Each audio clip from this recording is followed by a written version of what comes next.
West Dallas, January 1932. Clyde Barrow stood handcuffed in the Dallas County Sheriff's office, watching through cell bars as Sheriff Smoot Schmid slapped his mother across the face. Cumie Barrow had come to post $15 bail for her son's petty theft charge, money she didn't have, equivalent to a month's groceries during the Depression. The sound echoed in the small station. "Trash family raises trash boys," Schmid said, shoving her toward the door. Clyde watched, 6 feet away, helpless, humiliated. He was released the next day. He walked out with a Dallas County map in his pocket. 23 banks circled in pencil. Every single bank in Schmid's jurisdiction. Everyone would be robbed within 18 months. The red handprint was still visible on Cumie's cheek when Clyde left. That slap cost Sheriff Schmid everything he protected. By May 1934, Bonnie and Clyde would be dead, but 22 of those 23 banks would be hit. The map tells the whole story. January 1932, the Dallas County Jail smelled like unwashed bodies and desperation. Clyde Barrow, 23 years old, sat in a cell for stealing chickens from a farm outside town. $15 bail, nothing, except his family had nothing. His mother Cumie walked 3 miles from West Dallas in worn shoes to post bail she couldn't afford. Sheriff Smoot Schmid looked at her threadbare dress, at her calloused hands, at everything that marked her as poor during the worst economic collapse in American history. He asked for the money. She said she didn't have it. He slapped her, hard, called her trash, called her son trash. Clyde heard it through the bars, the slap, the words, his mother's gasp. Something broke inside him that wasn't about theft anymore. It was about dignity. The next day, Schmid released him anyway. Not out of mercy, but because holding someone for chicken theft cost money. Clyde walked out. His mother's cheek still showed the red outline of Schmid's hand. That mark would cost the sheriff everything. 1 week later, Clyde sat in his rented room with a Dallas County map spread across a wooden table that wobbled. He'd bought the map at a gas station for 10 cents. 23 banks marked the county, small-town operations, Depression-era institutions that held farmers' savings and foreclosed on their land when they couldn't pay. Sheriff Schmid had financial stakes in at least 12 of them, according to courthouse records Clyde had checked. During the 1930s Depression, banks were more than buildings. They were symbols of power, of who survived and who didn't. Clyde drew circles around every bank with a pencil. 23 circles, systematic, geographical, complete. This wasn't about money. It was about humiliation. About making Schmid watch as everything he protected got stripped away, one bank at a time. Bonnie Parker, a 19-year-old waitress from West Dallas who Clyde had met 2 weeks earlier, watched from the doorway. "That's a lot of banks," she said. "That's the point," Clyde answered. She understood immediately. Some people talked about revenge. Clyde drew maps. March 1932, the first bank robbery happened in Lawrence, a small town inside Dallas County. Clyde walked in with a pistol, Bonnie waiting in a stolen Ford V8 outside. $2,100 taken. Clean escape. No violence. Just speed and precision. But before leaving, Clyde left something, a note scrawled on bank stationery. "1 down, 22 to go, Sheriff." The bank manager found it, didn't understand, reported it to local police. Sheriff Schmid received the report, read the note, dismissed it as random criminal bravado. He didn't remember slapping Cumie Barrow. Why would he? He'd slapped dozens of poor women over unpaid fines and bail. That night, in their West Dallas hideout, Clyde spread the Dallas County map on the floor, red pencil in hand. He drew an X through the Lawrence State Bank circle. Bonnie photographed him holding the map, the X visible. "One down," she said. 22 to go, Clyde answered. The map would become the most important piece of evidence in their entire criminal career. But nobody knew that yet. Not the sheriff, not the FBI, nobody. April and May 1932 saw 3 more banks hit, all in Dallas County, all following a geographical pattern that wasn't random. Mesquite State Bank, $1,800. Garland First National, $2,400. Irving Farmers Bank, $1,600. Each robbery was surgical. Clyde walked in, announced himself, took the cash, left within 90 seconds. No customers harmed, no excessive force, just efficiency. After each job, he returned to the map. Red X, red X, red X. 4 banks down. 19 remaining. By June, Sheriff Schmid noticed something unusual. 4 bank robberies in his county within 3 months, all different towns, all successful. No arrests. The pattern suggested someone targeting Dallas County specifically, not random Depression-era crime spree activity. He requested FBI assistance. Federal agents arrived, studied the pattern, noted the geographical progression. They didn't understand it yet, didn't see it as revenge, just as unusual concentration of criminal activity. Clyde kept the map folded in the Ford V8's glove compartment. After every robbery, he'd pull over, spread it across the hood, add another red X. Bonnie would watch him, seeing obsession replacing reason, but she never suggested stopping. Some things have to be finished. June 1932, Sheriff Schmid sat in his office staring at a wall map identical to Clyde's, only without the red X marks. 4 robberies, all his county, all banks where he had financial interest or political connections. Then he remembered something. A note from the first robbery. 1 down, 22 to go, Sheriff. He'd dismissed it. Now he pulled the file, studied the language. 22 to go meant 23 total. He counted Dallas County banks, 23 exactly. Someone wasn't robbing randomly. They were working through a checklist. But who? And why specifically his county? He sat back, running through enemies, ex-convicts he'd arrested, families he'd foreclosed on, women he'd... The memory surfaced slowly. Cumie Barrow, the slap, her son in the cell watching. Clyde Barrow, petty thief, chicken stealer, nobody. Released the next day, Schmid grabbed the criminal files. Clyde Barrow's record showed small-time theft, nothing suggesting bank robbery capability. But the timing matched. Released late January, first robbery March. Schmid felt something he rarely experienced, genuine worry. Not because Clyde was dangerous, but because a criminal was making him look incompetent. He formed a special posse, deputies, armed citizens, bank guards. They'd set traps at the remaining 19 banks, predicted which one Clyde would hit next based on geographical pattern. False certainty. Because Clyde wasn't following geography anymore. He was following revenge. Summer 1932, newspapers across Texas started noticing an unusual pattern. The Dallas Morning News ran a headline: "Mystery bandits rob 8 banks in Dallas County. Sheriff stumped." Bonnie and Clyde became regional celebrities almost overnight. Depression-era America loved outlaw stories, people struggling against banks that foreclosed on farms and homes.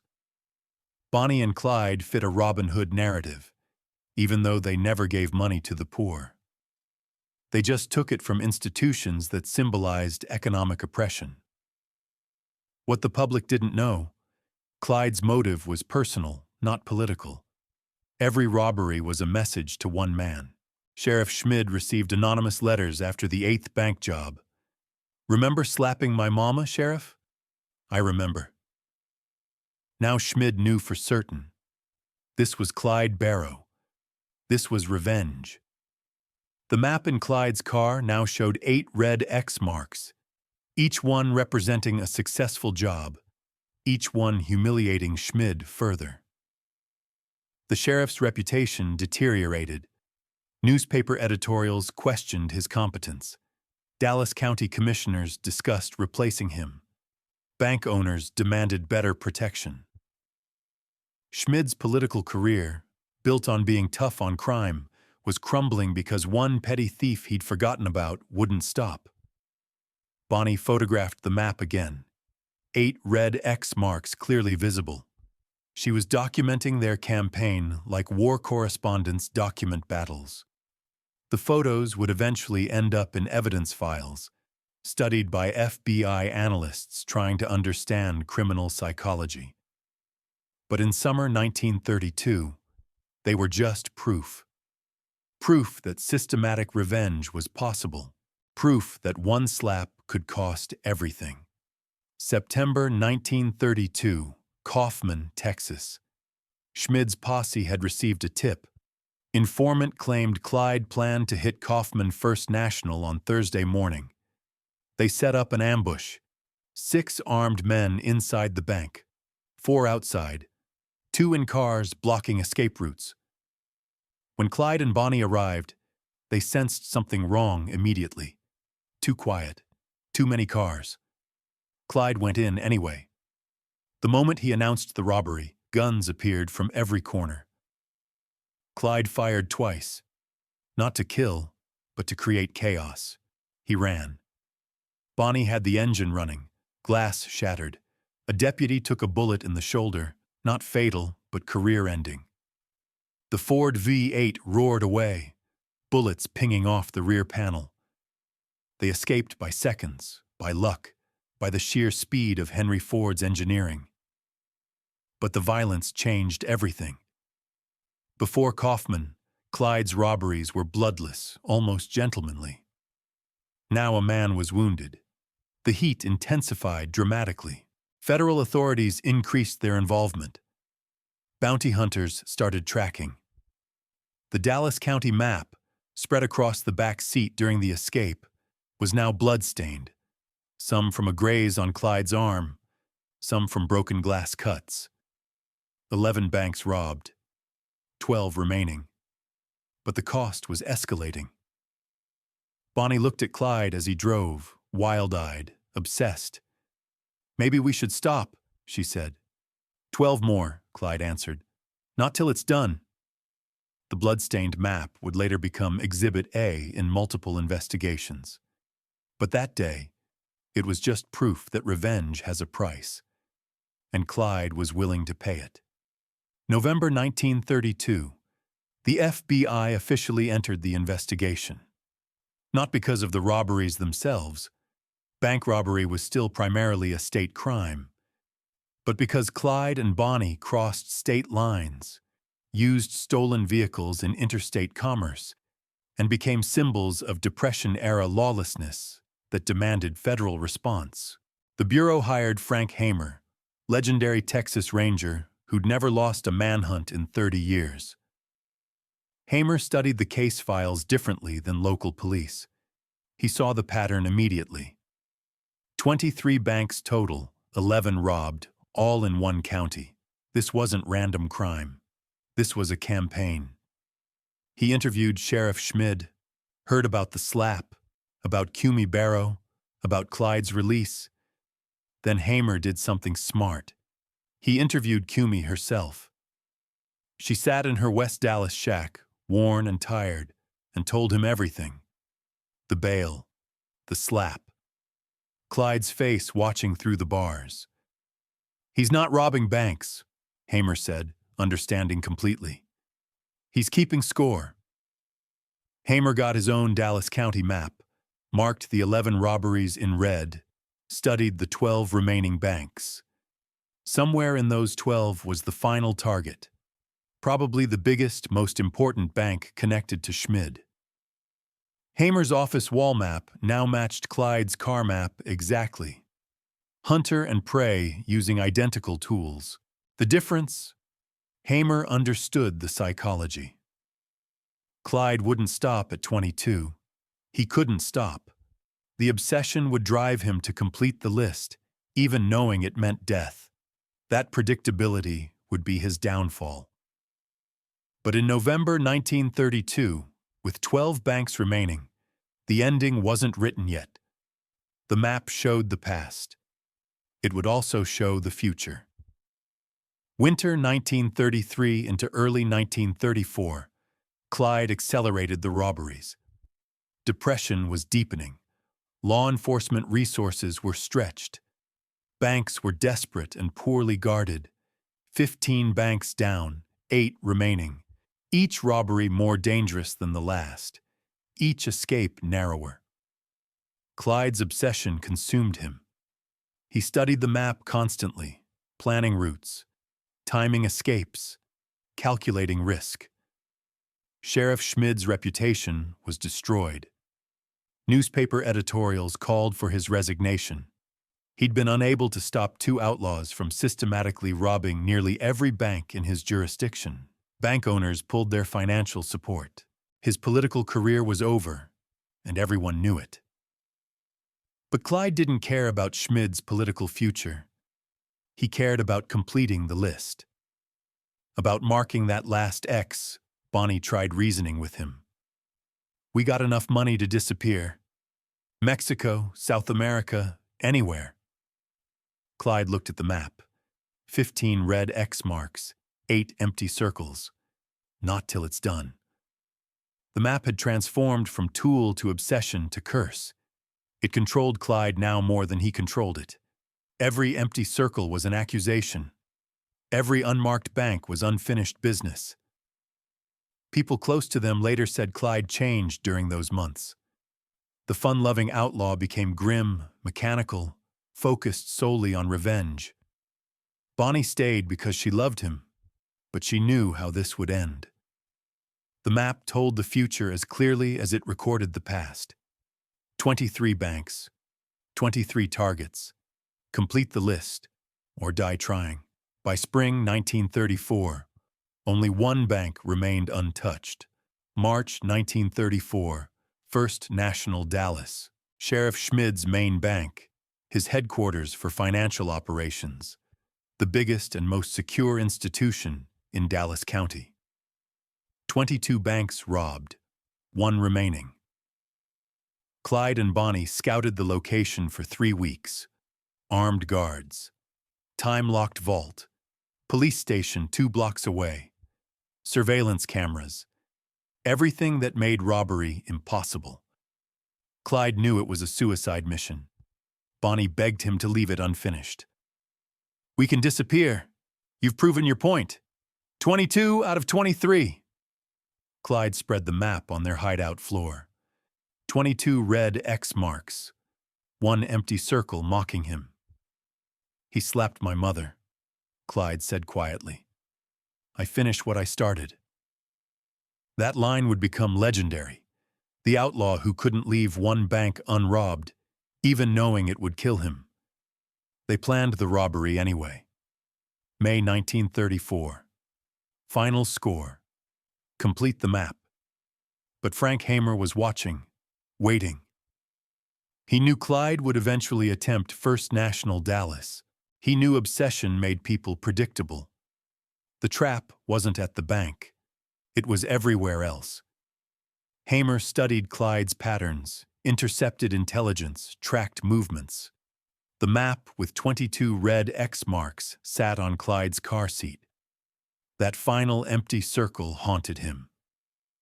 May 23, 1934, Louisiana Back Highway. Not Dallas. Not anywhere near the final bank. Frank Hamer set the ambush based on intercepted intelligence about Clyde's movements. He knew Clyde was heading toward Dallas, toward First National, toward that final X mark. Hamer positioned 6 lawmen with rifles and automatic weapons along Highway 154 near Gibbsland, Louisiana. Bonnie and Clyde drove into the kill zone at 9:15 a.m. The Ford V8 slowed for what looked like a stalled truck. Hamer's posse opened fire. 130 rounds in approximately 16 seconds. Bonnie and Clyde died instantly, bodies riddled with bullets. The car transformed into a sieve. On the passenger seat, partially visible through shattered glass, lay the Dallas County map. 22 red X marks clearly visible, one circle remaining empty. Blood soaked into the paper. Clyde's blood, Bonnie's blood, mixing with the stains from previous escapes. The map they'd carried for 2 years, the obsession that drove every decision, now evidence in their deaths. The revenge was incomplete. 22 banks robbed, 1 bank untouched. Sheriff Schmid's headquarters, his main institution, still standing. Clyde died without finishing what he'd started. The map told the story. Some revenge costs everything, including completion. May the 24th, 1934, Bonnie Parker and Clyde Barrow were dead, killed in a Louisiana ambush that made national headlines. 22 banks robbed across Dallas County, 1 bank untouched. Sheriff Smoot Schmid held a press conference announcing the end of the Reign of Terror, but his victory was hollow. His reputation was destroyed, his political career finished. Newspapers noted that Schmid had been unable to stop the outlaws. They died in another state, caught by Texas Rangers and Louisiana officers, not by Dallas County law enforcement. Cumie Barrow refused to attend Schmid's press conference. When reporters asked for comment, she said nothing about revenge or banks. She just said, "He was my son." The Dallas County map was recovered from the death car, placed in evidence, eventually displayed in law enforcement museums. Bloodstained, 22 red X marks, 1 empty circle. That incomplete map became more famous than a complete one would have been. It represented obsession without resolution, revenge without satisfaction, a campaign that cost 2 lives but never achieved its final goal. First National Dallas was never robbed. Schmid died in 1935, disgraced and forgotten. The map outlived everyone involved. The Dallas County map remains in the Texas Ranger Museum in Waco, preserved behind glass. 22 red X marks. 1 empty circle. First National Dallas still operates today under different ownership, unaware of its place in outlaw history. Sheriff Schmid's name appears in history books only as a footnote to Bonnie and Clyde's story, the man whose slap triggered a revenge campaign that changed Depression-era crime. Cumie Barrow lived until 1942, never speaking publicly about the slap or the map or what her son did afterward. The map itself became proof that some revenge costs everything. Clyde got his 22 banks. Schmid lost his reputation anyway. Bonnie lost her life for someone else's grudge. The final empty circle haunts the map more than the 22 filled ones. Because incomplete revenge somehow speaks louder than total vengeance. The map with 22 marks proved more than 23 ever could.